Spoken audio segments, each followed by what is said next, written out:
This month, we entered into a project labor agreement, or PLA, for our major construction projects.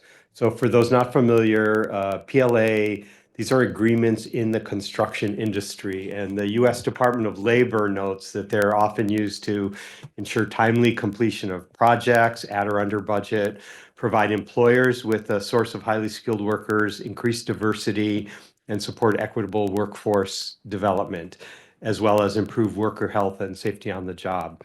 So the background for this is that last December, Governor Green entered into a project labor agreement with our local trade unions. And then in February of this year, all executive branch agencies were instructed that they must adhere to the terms of that PLA for all public works projects in excess of 1.5 million. As this was taking place in late 2023, UH Mānoa was in the process of updating our plan review use, or PRU, which is the permit before the Honolulu City Council that allows us to build anything that we do on campus without going and getting individual project permits and I'll stop there. So to obtain the support of the local unions for our PRU, we agreed to enter into a PLA with the respective unions after the state entered into its PLA.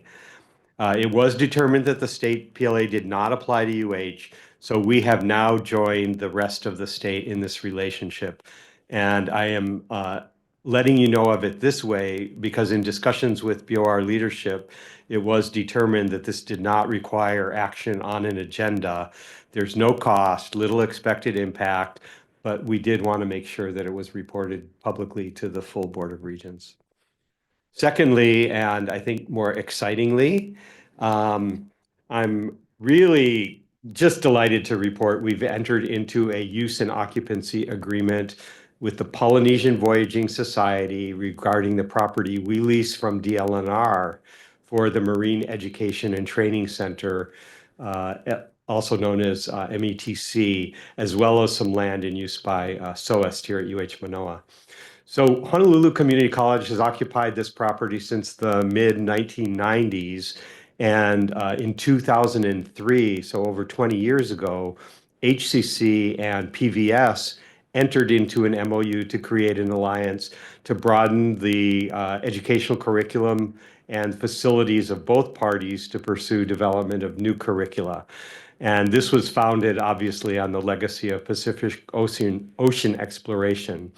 And PVS sought the location and continued to work with us to perpetuate the art and science of traditional voyaging. And under this MOU, 20 years ago, PVS essentially moved into METC as its home base for voyaging.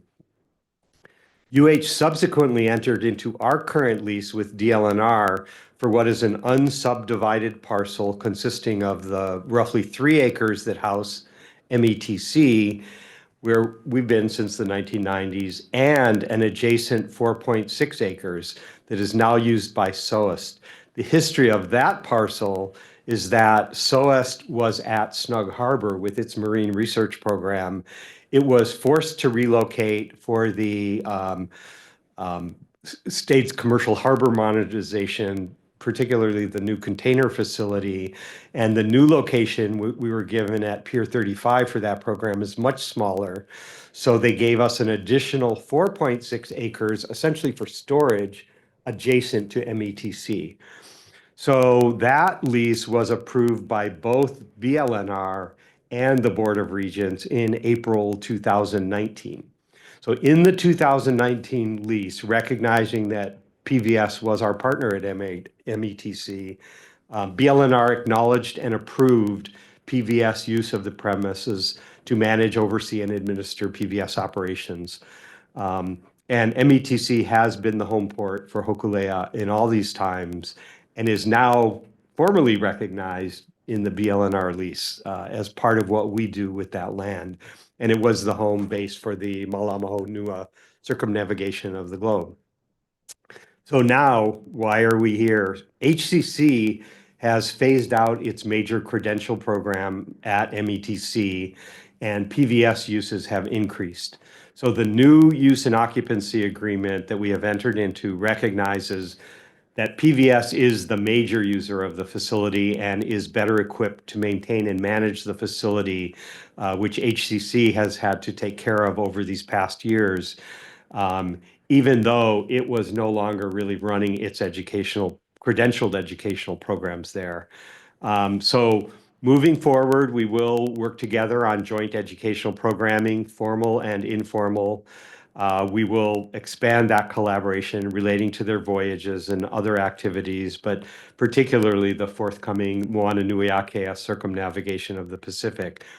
Under the new use and occupancy agreement, while PVS will maintain and manage the METC facility, our UH Manoa sailing teams will continue their presence. We have voyaging canoes of both UH Manoa and Honolulu Community College that teach there. They will remain at METC, and SOAS will continue its use of the adjacent 4.6 acres. So it's a 4-year agreement, just about done. This is an action that is delegated to the president, and it formally solidifies the longstanding partnership that goes back, as I said, for decades, that has served UH, PVS, and Hawaii well over this period of time.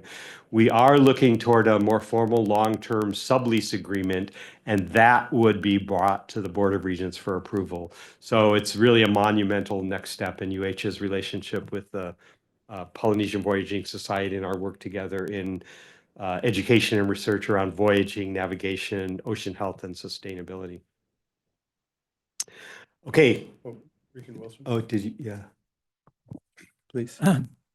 David, in regards to this latest agreement, the actual funding for repairs and maintenance for the facility, will that still be with the community college, or will it be transferred to PVS? PVS has agreed to take up the operations and maintenance of the facility. Okay, thank you. I should disclose, we still have an issue with a substantial deferred maintenance backlog. Yeah. Okay, I just have one more quick item. So this is another community college item. This is a piece of great news. This month, under delegated authority in accord with Board of Regents policy, I approved the 3-year reduced summer tuition pilot project for the community colleges. So this is interesting because within the university, only the community colleges charge a higher tuition rate in the summer. That's because their regular rate is so low that it cannot support summer credit courses.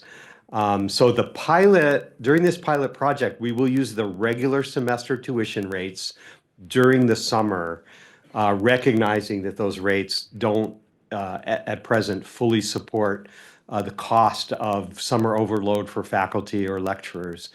We believe the benefits to the students of continuing that regular rate during the summer are many. So the higher rate drives many students away from summer courses. Some of them don't come back in the fall.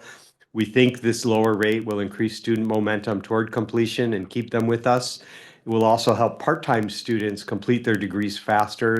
As they earn their credential, then they get the benefits in the workforce. And the students who were taking courses at the higher rate because it was important to them, with this lower rate, they'll be better able to use their scarce resources to meet their basic needs, with which we know we can help reduce food insecurity among a group that really struggles. So students petitioned for this change. I give them a lot of credit for coming forward and doing some research on it. 2 bills were introduced during the legislature last session to establish this pilot, and the community colleges did testify at the time that the bills were not necessary, as they were prepared to implement the pilot program using current reserves. The complexity was high to actually implement this, so we didn't get it done last summer, but we will be doing it in summer 2025. We don't know how many more students will register, but if we look only at the last couple summers of data, the tuition and revenue shortfall could be up to about $2.5 million for all 7 community colleges combined. But the good news is that we think there will be increased enrollments, courses will be more full, so that would lessen those impacts as well, which is the point of doing a pilot project. We will find that out. So as they testified to the legislature last session, the community colleges will conduct this pilot using the existing balances in their tuition and fee special funds to cover whatever the actual cost is. So congratulations and mahalo to the community colleges for putting this program together to benefit our students. And that concludes my president's report.